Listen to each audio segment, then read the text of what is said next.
So, good day everyone. So, for today, I'll be discussing solid principles using my code as an example. So, let's start. Sa solid, meron tayong lima. So, SRP, OCP, LSP, ISP, and DIP. So, sa SRP muna tayo. So, SRP stands for Single Responsibility Principle. So, sabi dito, a class should have only one reason to change. It should handle one specific job or responsibility in the system. So, basically, dapat each class is meron lang siyang isang responsibilidad. So, para ma-demonstrate sa aking code, itong US State Manager ko is meron lang siyang isang responsibility. It is yung about sa UI State Manager. So, pinagsama ko yung reset UI at disable gameplay kasi connected naman siya somehow. So, sa class, sum calculator naman is only responsibility lang niya is update sums, same as sa event connector. Only responsibility is setup connections. Same as dito sa last kong examples, rank calculator for knowing what's rank. So, ayun lang yung mga responsibility nila. Timer manager for timer and algebra for algebra. So, for the next principle, which is open-close principle. So, dito naman sinasabi na your code should be open for extension but at the same time, closed for modification. So, paano nga ba yun? So, explain ko sa code ko. So, dito, open for extension ko is this power registry. So, ang mangyari dito, if magdadagdag tayo ng bagong power-up, let's say mag-extend tayo ng power-ups, idadagdag lang natin siya dito, so open for extension siya.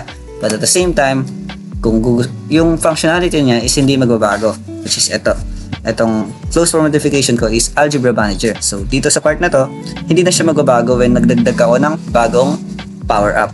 So next one is the list of substitution principle. So, subclass should be replaceable for their base classes without altering the behavior of the program. So, any class that inherits from a parent class should be usable in place of that parent. So, basically, demonstrate ko yung list ko principle sa code ko by dito sa example ko na to na itong parent class ko, I substituted the objects of my subclass. So, itong time reduction. So, objects sila that when I substitute them for the parent class, hindi nagbabago yung behavior ng aking code.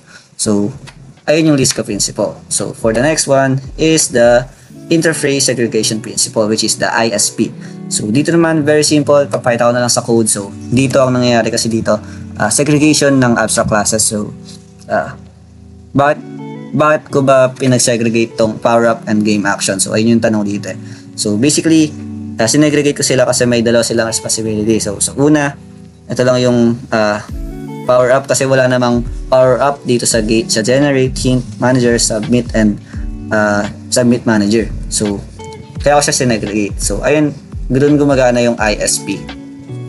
So, for the last principle, which is dependency inversion principle. So, very simple din. Katulad lang siya ng LSP, but the only thing is the LSP is pwede siya sa hindi abstract, but sa DIP kailangan nasa abstract siya. So papakita ko na lang sa inyo yung sa code ko. So dito also sa DIP kailangan is in-inject yung parent abstract base class sa initialization, and then dito siya gumagana.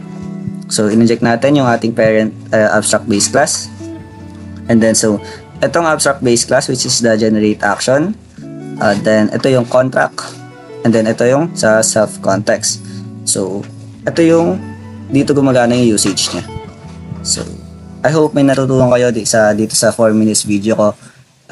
Thank you very much. So, that's solid principles. Thank you for watching.